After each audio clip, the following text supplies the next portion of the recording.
President Donald Trump announced from the White House on Thursday that his government has reached a trade agreement with the United Kingdom. According to Associated Press, the deal affirms that reciprocity and fairness is a vital principle of international trade, Trump said from the Oval Office. The agreement increases access for U.S. beef, ethanol, and other agricultural products, Trump added. It also fast-tracks American goods through the UK's customs process, Trump said.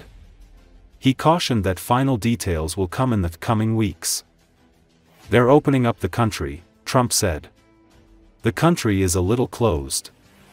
Although Trump has touted the trade deal with the UK, he also conceded that there's more work to do.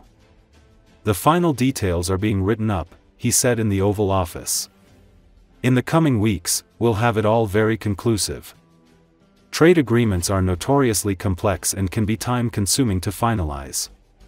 However, Trump has been racing to reach deals as he tries to fulfill his promises since launching his tariff agenda last month. And it's very conclusive, and it's a great deal, and it's a very big deal, actually. I want to thank Prime Minister Starmer and his very talented team for their outstanding work and partnership. Today's agreement with the UK is the first in a series of agreements on trade that my administration has been negotiating over the past 4 weeks. With this deal, the UK joins the United States in affirming that reciprocity and fairness is an essential and vital principle of international trade. The deal includes billions of dollars of increased market access for American exports, especially in agriculture, dramatically increasing access for American beef, ethanol, and virtually all of the products produced by our great farmers. And our Secretary, as you know, of Agriculture is here. Brooke, thank you very much for being here. It's a good day. Thank you, sir. You'll let the farmers know.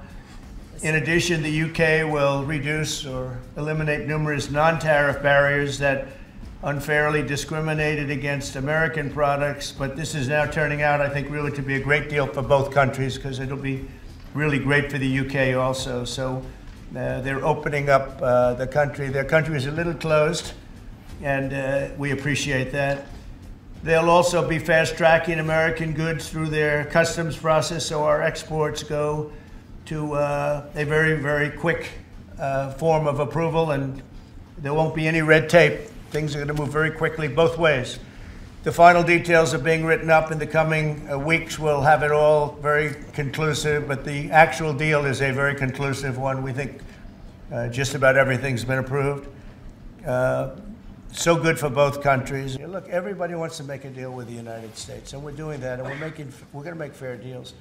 Furthermore, in a historic step, the deal includes plans that will bring the United Kingdom into the economic security alignment with the United States. That's the first of its kind. So we have a big economic security blanket, and that's very important, and we feel very, very comfortable with that because it's been a great ally, truly one of our great allies. I mean, a lot of people say our greatest ally. I don't want to insult people by saying that, but I can say it's certainly one of our greatest, and right at the top, and they're the first one we're talking about. And by the way, we have many meetings planned today and tomorrow, and every country wants to be making deals. Ukraine's defense forces have once again advanced from the border into Russia's Kursk region. The strike caught Russia off guard, as it had pulled a large number of troops from that area.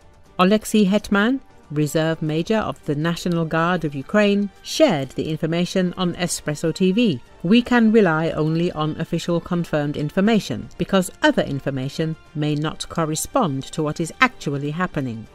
The official information is as follows. Using special demining equipment, we created certain corridors to allow passage and to clear paths through the minefields that were there. Near Tetkino, heavy equipment and some of our units advanced. This is the official information that can be relied upon, he said. According to Hetman, other information may be fragmentary, but another question arises. When the enemy pushed us back to the border, they withdrew a large number of troops and redeployed them to other directions. Now there are fewer Russian forces and resources there, so we again use the element of surprise. After each of our successful operations, the Russians claim that they will not fall for this trick again, that there can be no more surprises. They control and see everything, but they do not control and do not see everything. An interesting point is how active drones are now, and if this demining equipment was not attacked by drones and was able to pass through, followed by our heavy equipment and units dispersing, it means that the Russians really did withdraw a large number of troops and our strike was indeed unexpected, Hetman summarized. Pavlo Lakichuk, head of security programs at the Center for Global Studies Strategy 21, believes that the Kursk operation by Ukraine's armed forces is not just a tactical move, but also an effective way to throw Russian forces off balance. The grey zone near Tetkino had been in place for over a year. For the first time, Ukrainian defense forces entered it at the start of the Kursk operation in the Sudza direction. Clearly, the idea was to confuse the enemies and prevent the Russians from figuring out where our main strike would land. But the operation turned out to be successful, so there was no reason to pull back. This bridgehead is still being used by Ukraine's armed forces, just like in Belgorod, Lakichuk explained.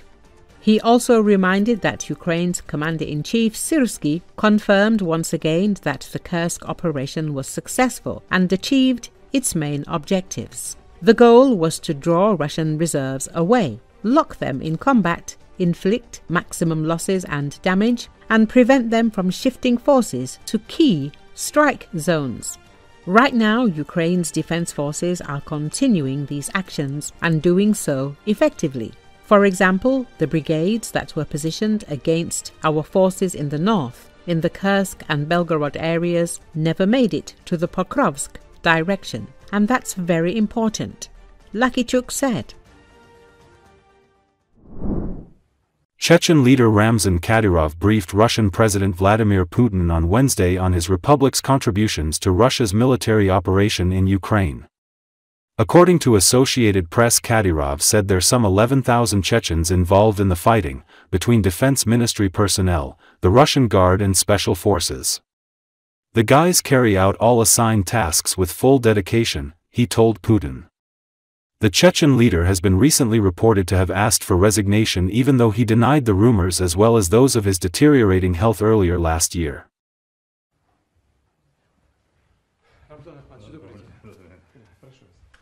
Я попрошу вас зайти, имею в виду, что вы принимаете участие в протокольных мероприятиях. Как вы знаете, мы большое внимание уделяем участию в СВО. Всего с начала спецоперации в зону отправились 55,5 тысяч бойцов, их в числе 21 600 добровольцев. На данный момент в зоне находится более 11 тысяч бойцов из числа сотрудников Минобороны, Росгвардии, спецназ Ахмат и сводный отряд МВД по Чеченской Республике. Все поставленные задачи ребята выполняют с полной самоотдачей. За весь период у нас 7540 отмечено государственными наградами. Чеченский народ трудолюбивый, талантливый, и вы, конечно, как руководитель.